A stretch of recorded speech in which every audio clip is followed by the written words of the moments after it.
High friends, welcome to Lakshmi maths. இன்னைக்கு என்ன பார்க்க போறோம்னா ஆர்ஆர்பி ஜேஇ டிஎம்எஸ் சிஎம்ஏ 2025 வேகன்சிக்கான ஒரு நோட்டீஸ் ரிலீஸ் பண்ணியிருக்காங்க. அதை பத்தின கம்ப்ளீட் இன்ஃபர்மேஷன் தான் இந்த வீடியோல நாம பார்க்க போறோம்.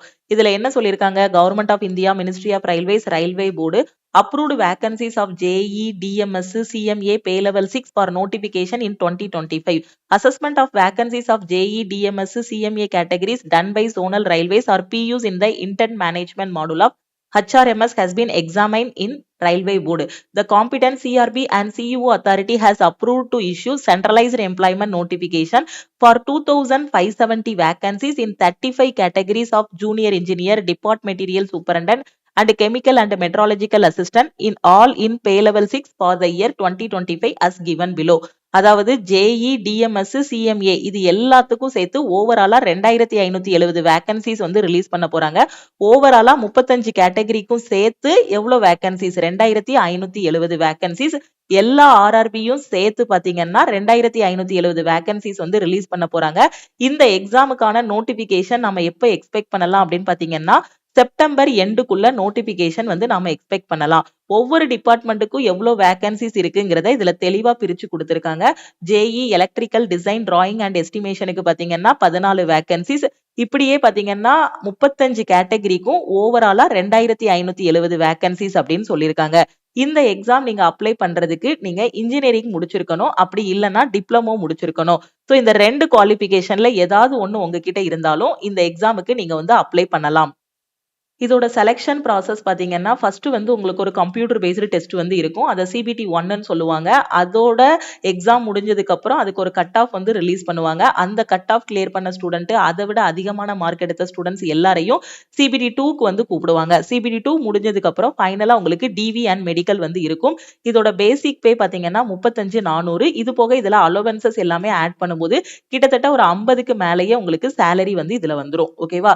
ஸோ இப்போ இந்த 2570 வேகன்சின்னு சொன்னேன் இல்லையா, இதை எப்படி ஜேஇ, டிஎம்எஸ்சி எல்லாத்துக்கும் பிரிச்சு கொடுத்திருக்காங்கன்னா ஜேஇக்கு மட்டும் 2312 வேகன்சி, 2570ல ஜேஇக்கு மட்டும் 2312 வேகன்சி. எலக்ட்ரிக்கல், மெக்கானிக்கல், அதுக்கப்புறம் எஸ்என்டி டிபார்ட்மெண்ட் இது எல்லாமே இதுல வந்துரும்.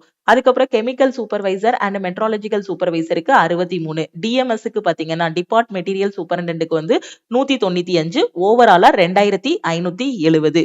ஓகேவா? ஸோ இப்போ இதோட எக்ஸாமினேஷன் ஃபீஸ்ன்னு பாத்தீங்கன்னா நீங்க ஆன்லைன்ல அப்ளை பண்றதுக்கு ஃபீஸ் வந்து நீங்க பே பண்ணணும். நீங்க எந்த ஒரு ரிசர்வேஷனுமே வரல, அன்ரிசர்வ்டா இருக்கீங்க அப்படின்னா 500 ரூபாய் ஃபீஸ் வந்து பே பண்ணணும். அதாவது ஜென்ரல்ல வரக்கூடிய ஸ்டூடெண்ட்ஸ் இருக்காங்க இல்லையா, ஜென்ரல்ல வரக்கூடிய மேலு, ஓபிசில வரக்கூடிய மேல் கேண்டிடேட், இவங்க 2 பேருக்கும் ஃபீஸ் பாத்தீங்கன்னா 500 ரூபாய் வந்து அப்ளிகேஷன் ஃபீஸ் பே பண்ணணும். நீங்க எஸ்சி, எஸ்டி, இடபிள்யூஎஸ் இருக்கீங்க அப்படின்னா 250 ரூபாய் ஃபீஸ் பே பண்ணா போதுமானது. நீங்க எக்ஸ் சர்வீஸ் மேனு, இல்ல பிடபிள்யூபிடில வரீங்க, இல்ல ஃபீமேலா இருக்கீங்க, இல்ல டிரான்ஸ்ஜெண்டரா இருக்கீங்க அப்படின்னா உங்களுக்கு ஃபீஸ் வந்து பாத்தீங்கன்னா 250 ரூபாய் வந்து ஃபீஸ். இதோட எஜுகேஷன் குவாலிபிகேஷன் பாத்தீங்கன்னா இப்போ ஜேஇக்கு நீங்க அப்ளை பண்றீங்க அப்படின்னா நீங்க டிப்ளமோ முடிச்சிருக்கணும், அப்படி இல்லைன்னா டிகிரி. ஓகேவா? ஸோ அதாவது இன்ஜினியரிங் முடிச்சிருக்கணும். Diploma R degree in electrical, mechanical engineering, SNT. ஓகேவா? ஸோ இன்ஜினியரிங் ரிலேட்டடா நீங்க வந்து படிச்சிருக்கணும். அபிஷியல் நோட்டிபிகேஷன் வந்ததுக்கு அப்புறமா அதுல எஜுகேஷன் குவாலிபிகேஷன் பத்தி இன்னும் டீடைலா வந்து எக்ஸ்பிளைன் பண்ணிருப்பாங்க. டிஎம்எஸ்க்கு பாத்தீங்க அப்படின்னா ஏதாவது ஒரு டிபார்ட்மெண்ட்ல நீங்க வந்து என்ன முடிச்சிருக்கணும், diploma in engineering or degree in engineering படிச்சிருக்கணும். அதாவது டிப்ளமோ படிச்சிருக்கணும், அப்படி இல்லைன்னா டிகிரி முடிச்சிருக்கணும். ஓகே, இன்ஜினியரிங் டிகிரி உங்க கையில இருக்கணும். எந்த டிபார்ட்மெண்ட்னாலும் ஓகே தான். ஓகேவா? ஸோ எதுக்கு அப்படின்னு பாத்தீங்கன்னா டிஎம்எஸ்க்கு. அதே மாதிரி கெமிக்கல் சூப்பர்வைசர் அண்ட் மெட்ராலஜிக்கல் சூப்பர்வைசருக்கு நீங்க bachelor degree in science with physics and chemistry with minimum 55% marks. அதாவது பிஎஸ்சி பிசிக்ஸ் இல்ல பிஎஸ்சி கெமிஸ்ட்ரி அந்த மாதிரி படிச்சிருக்கணும். அதுல உங்களோட ஸ்கோர் பாத்தீங்க அப்படின்னா ஓவரால் சிஜிபிஏ பாத்தீங்கன்னா 55% வந்து இருக்கணும். சிஜிபிஏ வந்து 5.51 கொடுத்திருக்காங்க. இல்ல உங்களுக்கு 8.3 வருது அப்படின்னா அதை 83% நீங்க சொல்லிடலாம். ஓகேவா? சோ நீங்க எவ்வளவு பெர்சன்டேஜ் வாங்கியிருக்கணும், பிஎஸ்சி பிசிக்ஸோ பிஎஸ்சி கெமிஸ்ட்ரியோ படிச்சிருக்கீங்க அப்படின்னா அதுல உங்களோட பெர்சன்டேஜ் வந்து 55% இல்ல அதுக்கு மேல ஸ்கோர் பண்ணிருக்கீங்க அப்படின்னா இந்த போஸ்ட்டுக்கு நீங்க வந்து அப்ளை பண்ணலாம். கெமிக்கல் சூப்பர்வைசர் அண்ட் மெட்ராலஜிக்கல் சூப்பர்வைசருக்கு நீங்க வந்து அப்ளை பண்ணலாம். இதோட எக்ஸாம் பேட்டர்ன் பாத்தீங்க அப்படின்னா ஃபர்ஸ்ட் ரவுண்ட் வந்து சிபிடி 1 வந்து இருக்கும். இதுக்கு வந்து சிலபஸ் பாத்தீங்கன்னா maths, reasoning, science, general awareness இதுல இருந்தா உங்களுக்கு வந்து கொஸ்டின்ஸ் வந்து கேட்பாங்க. சோ இதுக்கு டைம் பாத்தீங்க அப்படின்னா 1.5 மணி நேரம் உங்களுக்கு டைம் வந்து கொடுத்துருவாங்க. ஓகேவா? சோ அதே மாதிரி இதுல நெகட்டிவ் மார்க் வந்து இருக்கு. நெகட்டிவ் மார்க் பாத்தீங்கன்னா 1/3 வந்து நெகட்டிவ் மார்க். எல்லாமே உங்களுக்கு அப்ஜெக்டிவ் டைப் மல்டிபிள் சாய்ஸ் கொஸ்டினா தான் கொடுத்திருப்பாங்க. ஒரு கொஸ்டின் கொடுத்துட்டு அதுக்கு கீழே 4 ஆப்ஷன் வந்து கொடுத்திருப்பாங்க. சோ நீங்க எக்ஸாம் அப்ளை பண்ணிட்டீங்க. உங்களுக்கு ஒரு ஹால் டிக்கெட் வரும். ஃபர்ஸ்ட் ரவுண்ட் பாத்தீங்கன்னா CBT 1 எக்ஸாம் வந்து இருக்கும். இதோட எக்ஸாம் பேட்டர்ன் வந்து நான் சொல்லிட்டேன். Maths, reasoning, general awareness, science இதுல இருந்தா கொஸ்டின் கேட்பாங்க. ஓவராலா ரயில்வேயோட சிலபஸே இவ்வளவுதான். இதுதான் ரயில்வேயோட சிலபஸே. ஓகே, மேக்ஸ்ல வந்து 30 கொஸ்டின் கேட்பாங்க. ஒவ்வொரு கொஸ்டினுக்கு ஒரு மார்க், 30 மார்க். ரீசனிங்ல 25 கொஸ்டின், ஒவ்வொரு கொஸ்டினுக்கு ஒரு மார்க், 25 மார்க். ஜெனரல் அவேர்னஸ்ல 15 கொஸ்டின் தான். ஒவ்வொரு கொஸ்டினுக்கு ஒரு மார்க், 15 மார்க். ஜெனரல் சயின்ஸ்ல 30 கொஸ்டின், ஒவ்வொரு கொஸ்டினுக்கு ஒரு மார்க், 30 மார்க். ஓகே, ஓவராலா பாத்தீங்கன்னா நீங்க வந்து 100 மார்க்குக்கு எக்ஸாம் எழுதுவீங்க. ஓகே, 100 கொஸ்டின் 100 மார்க்குக்கு எக்ஸாம் எழுதுவீங்க. டைம் வந்து 1.5 மணி நேரம், அதாவது 90 மினிட்ஸ் வந்து உங்களுக்கு டைம் கொடுத்துருவாங்க. இந்த CBT 1 முடிச்சதுக்கு அப்புறமா உங்களுக்கு CBT 1ஓட ரிசல்ட் வரும். அதுல கட் ஆஃப் கிளியர் பண்ண ஸ்டூடெண்ட், அதை விட அதிகமான மார்க் எடுத்த ஸ்டூடெண்ட்ஸ் எல்லாரையும் CBT 2க்கு வந்து கூப்பிடுவாங்க. CBT 2க்கு பாத்தீங்க அப்படின்னா கொஞ்சம் சிலபஸ் வந்து வேரி ஆகும். எப்படின்னா இப்போ ஜெனரல் அவேர்னஸ் வந்து CBT 1க்கு என்ன படிச்சீங்களோ அதே ஜெனரல் அவேர்னஸ் தான். History, polity, geography, economy, current affair தான். இதுல இருந்து 15 கொஸ்டின் கேட்பாங்க. ஒவ்வொரு கொஸ்டினுக்கு ஒரு மார்க், 15 மார்க். அதுக்கப்புறம் பிசிக்ஸ் அண்ட் கெமிஸ்ட்ரி, அங்க சயின்ஸ்ன்னு படிச்சீங்க இல்லையா, இங்க வந்து கொஞ்சம் இன்டெப்தா கேட்பாங்க. பிசிக்ஸும் கெமிஸ்ட்ரியில இருந்து உங்களுக்கு கொஸ்டின்ஸ் வரும். 15 கொஸ்டின், ஒவ்வொரு கொஸ்டினுக்கு ஒரு மார்க், 15 மார்க். அதுக்கப்புறம் basic of computer and application, இது வந்து பேசிக்கான கொஸ்டின்ஸ் தான் இருக்கும். கம்ப்யூட்டர்ல 10 கொஸ்டின், 10 மார்க். அதுக்கப்புறம் basic of environment and pollution control, இதுல 10 கொஸ்டின், 10 மார்க். டெக்னிக்கல் எபிலிட்டி பாத்தீங்கன்னா ஒவ்வொருத்தவங்களுக்கும் ஒவ்வொரு மாதிரி இருக்கும். ஓகே, நீங்க என்ன டிபார்ட்மெண்ட் இது பண்ணி உள்ள போறீங்களோ, எலக்ட்ரிக்கலா, மெக்கானிக்கலா, அதை பார்த்து உங்களுக்கு டெக்னிக்கல் எபிலிட்டிஸ்ல இருந்து பாத்தீங்கன்னா 100 கொஸ்டின்ஸ் வந்து கேட்பாங்க. 100 மார்க். ஓகே, ஓவராலா பாத்தீங்கன்னா 180 கொஸ்டின், 180 மார்க்குக்கு எக்ஸாம் எழுதுவீங்க. இதுக்கு வந்து டைம் வந்து 2 மணி நேரம் டைம் கொடுப்பாங்க CBT 2க்கு. ஓகே, சோ இந்த 4 சப்ஜெக்டும், இந்த 3 சப்ஜெக்டும் பாத்தீங்க அப்படின்னா நீங்க CBT 1ல படிச்சதுதான்.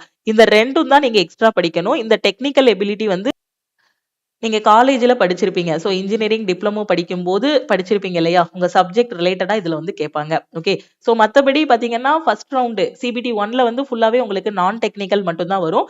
CBT 2ல பாத்தீங்கன்னா நான் டெக்னிக்கல் பிளஸ் டெக்னிக்கல் ரெண்டுமே உங்களுக்கு வந்து கேட்பாங்க. CBT 2ல எடுக்கக்கூடிய மார்க்கை வச்சு உங்களுக்கான ஃபைனல் செலெக்ஷன் வந்து இருக்கும். இதுக்கு ஒரு கட் ஆஃப் வந்து ரிலீஸ் பண்ணுவாங்க. இந்த கட் ஆஃபை கிளியர் பண்ண ஸ்டூடெண்ட், இல்ல அந்த கட் ஆஃபை விட அதிகமான மார்க் எடுத்த ஸ்டூடெண்ட்ஸ் எல்லாரையும் பாத்தீங்கன்னா ஃபைனலா டாக்குமெண்ட் வெரிஃபிகேஷன் அண்ட் மெடிக்கலுக்கு வந்து கூப்பிடுவாங்க. ஓகே, சோ இப்பவே உங்களோட ஜேஇக்கான ப்ரிப்பரேஷன் வந்து ஸ்டார்ட் பண்ணுங்க. ஏன்னா ஜேஇ எக்ஸாம் வந்து சடனா நாளைக்கு கூட நோட்டிபிகேஷன், இல்ல அடுத்த வாரம் கூட நோட்டிபிகேஷன் வந்து ரிலீஸ் பண்ணலாம். இந்த வாரம் இல்ல இந்த மாசம் எண்டுக்குள்ள, செப்டம்பர் எண்டுக்குள்ள ஜேஇ 2025 நோட்டிபிகேஷன் வந்து நம்ம எக்ஸ்பெக்ட் பண்ணலாம். ஏன்னா போன வருஷமே அதுக்கான கேலண்டர் எல்லாமே கொடுத்துட்டாங்க. அதே மாதிரி RRB NTPC 2025க்கான நோட்டிபிகேஷன் எப்ப எக்ஸ்பெக்ட் பண்ணலாம்னா அக்டோபர் எண்டுக்குள்ள RRB NTPC graduate and under கிராஜுவேட்டுக்கான நோட்டிபிகேஷன் எக்ஸ்பெக்ட் பண்ணலாம். குரூப் டி 2025க்கான நோட்டிபிகேஷன் வந்து பாத்தீங்கன்னா டிசம்பர் எண்டு ஆர் ஜனவரி 2026க்குள்ள நாம வந்து எக்ஸ்பெக்ட் பண்ணலாம். ஓகே, அபிஷியல் நோட்டிபிகேஷனுக்காக வெயிட் பண்ணாதீங்க. இது எல்லாமே கன்ஃபார்ம் தான். ஏன்னா போன வருஷமே இதுக்கான கேலண்டர் எல்லாமே சொல்லியிருந்தாங்க. அதுபடி ஒவ்வொரு எக்ஸாமுக்குமான வேகன்சிஸா இருக்கட்டும், இல்ல நோட்டிபிகேஷனா இருக்கட்டும் ரிலீஸ் பண்ணிட்டு இருக்காங்க. சோ நீங்க ரயில்வேக்குள்ள உள்ள போகணும் அப்படின்னு நினைச்சிட்டீங்கன்னா அபிஷியல் நோட்டிபிகேஷனுக்காக வெயிட் பண்ணாம, அப்ளிகேஷன் டேட்டுக்காக வெயிட் பண்ணாம இப்பவே நீங்க சிலபஸை கம்ப்ளீட் பண்ணுங்க. இவ்வளவுதான் syllabus. Maths, reasoning, science, general awareness plan பண்ணி இந்த 4 சப்ஜெக்டையும் தரோவா படிச்சுட்டு 100க்கு ஒரு 85க்கு மேல ஸ்கோர் பண்ற மாதிரி கொண்டு வந்துட்டீங்கன்னா ரயில்வேல வரக்கூடிய எந்த எக்ஸாம்னாலுமே ஈஸியா கிளியர் பண்ணிடலாம். ரயில்வே பொறுத்த வரைக்கும் இவ்வளவுதான் syllabus. Maths, reasoning, science, general awareness. General அவேர்னஸ்க்குள்ள history, polity, geography, economy, current affair, computer கொஸ்டின்ஸ்னு எல்லாமே உள்ள வந்துரும். இந்த 4 சப்ஜெக்டையும் நீங்க தரோ பண்ணிருங்க. நோட்டிபிகேஷனுக்கு வெயிட் பண்ண வேண்டாம். ஏன்னா நமக்கு ஷுவராவே சொல்லிட்டாங்க, வர்ற நோட்டிபிகேஷன்லயே உள்ள போற மாதிரி இருக்கணும் அப்படின்னா இப்ப இருந்தே உங்களோட ப்ரிப்பரேஷன் வந்து நீங்க ஸ்டார்ட் பண்ணணும். எனக்கு எங்க இருந்து படிக்கணும், எப்படி படிக்கணும்னு தெரியலங்கிற ஸ்டூடெண்ட் பிளே ஸ்டோர்ல நம்ம லக்ஷ்மி மேக்ஸ் ஆப் வந்து கொடுத்திருப்போம். ஆப்பை ஃபர்ஸ்ட் டவுன்லோட் பண்ணிருங்க. நம்ம ஆப்ல எல்லா சென்ட்ரல் கவர்மெண்ட் எக்ஸாமும் ஃபர்ஸ்ட் அட்டெம்ப்ட்ல கிளியர் பண்ற மாதிரி பெஸ்டான கிளாஸஸ் வந்து கொடுத்திருப்போம். அந்த கோர்ஸ் தான் ஆல் இன் ஒன் கோர்ஸ். ஓகேவா? சோ இந்த கோர்ஸோட ஃபீஸ் பாத்தீங்கன்னா 1999 உங்களுக்கு லைஃப் டைம் வேலிடிட்டி இருக்கும். இதுலயே எல்லா சென்ட்ரல் கவர்மெண்ட் எக்ஸாமுக்கும் தேவையான கிளாஸஸ் எல்லாமே ப்ரொவைட் பண்ணிடுவோம். பேங்க் எக்ஸாமுக்கு கீழே வரக்கூடிய PO அண்ட் கிளர்க்கு, அதே மாதிரி ரயில்வேக்கு கீழே வரக்கூடிய ALPல இருந்து குரூப் டி வரைக்கும் எல்லா எக்ஸாமும் கவர் பண்ணிடுவோம். ALP, JE, technician, grade 1, grade 3 NTPC graduate, under graduate, group டின்னு எல்லா எக்ஸாமும் கவர் ஆகிரும். அதே மாதிரி பாத்தீங்கன்னா எஸ்எஸ்சில இருந்து வரக்கூடிய சிஜிஎல்ல இருந்து ஜிடி வரைக்கும் இருக்கக்கூடிய எல்லா எக்ஸாமும் இதிலே கவர் பண்ணிடுவோம். ஒரே ஒரு டைம் நீங்க ஃபீஸ் பே பண்ணிட்டீங்கன்னா உங்களுக்கு லைஃப் டைம் வேலிடிட்டி இருக்கும். இதுலயே கிளாஸஸ், மெட்டீரியல்ஸ், டெஸ்ட் சீரிஸ் எல்லாமே ப்ரொவைட் பண்ணிடுவோம். என்னென்ன படிக்கணுமோ அந்த எக்ஸாமுக்கான தனித்தனி பேட்சஸ் வந்து கொடுத்துருப்போம். வீக்லி பிளான் கொடுத்துருப்போம். அந்த பிளானை நீங்க முடிச்சிட்டீங்க அப்படின்னா ஒவ்வொரு வாரமும் சாட்டர்டே உங்களுக்கு டெஸ்ட் இருக்கும். எந்த எக்ஸாம்னாலும் ஒரு 3ல இருந்து 4 மாசம் கரெக்டான எஃபர்ட், கன்சிஸ்டன்சியோட எஃபர்ட் போட்டீங்க அப்படின்னா ஃபர்ஸ்ட் அட்டெம்ப்ட்ல எக்ஸாம் வந்து கிளியர் பண்ணிடலாம். ஓகே, இந்த கிளாஸஸ்ல எப்படி ஜாயின் பண்றது அப்படின்னு இதுதான் நம்ம டீமோட வாட்ஸ்அப் நம்பர். இந்த நம்பரை லக்ஷ்மி மேக்ஸ்ன்னு சேவ் பண்ணிட்டு இந்த நம்பருக்கு ஐ வாண்ட் ஆல் இன் ஒன்னு மெசேஜ் பண்ணுங்க. மெசேஜ் பண்ணதும் டீம்ல இருந்து கான்டாக்ட் பண்ணிட்டு ஜிபே நம்பர் இல்ல அக்கௌண்ட் நம்பர் கொடுப்பாங்க. அதுக்கு 1999 பே பண்ணிட்டு பேமெண்டோட ஸ்கிரீன்ஷாட் சென்ட் பண்ணீங்கன்னா பேக்எண்ட்ல இருந்து அக்சஸ் கொடுத்துருவாங்க. அதே இது 1 இயருக்கு மட்டும் நீங்க ஜாயின் பண்றீங்க அப்படின்னா 1499 பே பண்ணி நீங்க வந்து ஜாயின் பண்ணிக்கலாம். குரூப் டி எக்ஸாம் வந்து போஸ்ட்போன் ஆகுறதுக்கு வாய்ப்பு இருக்கு. எக்ஸாம் டேட் வந்து நவம்பர்ல இருந்து டிசம்பருக்குள்ள இருக்கும். நவம்பர் 17ல இருந்து டிசம்பர் எண்டு வரைக்கும் இருக்கும்னு சொல்லியிருந்தாங்க. பட் இன்னும் ஃபைனல் ஜட்ஜ்மெண்ட் வராததுனால அது போஸ்ட்போன் ஆகுறதுக்கும் வாய்ப்பு இருக்கு.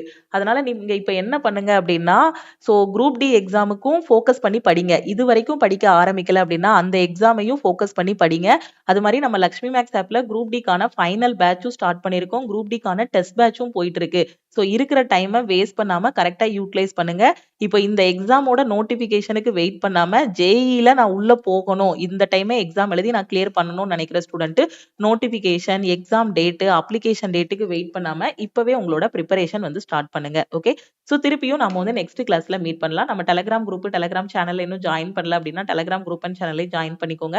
இன்ஸ்டாகிராம்லயும் லக்ஷ்மி மேக்ஸை ஃபாலோ பண்ணிக்கோங்க.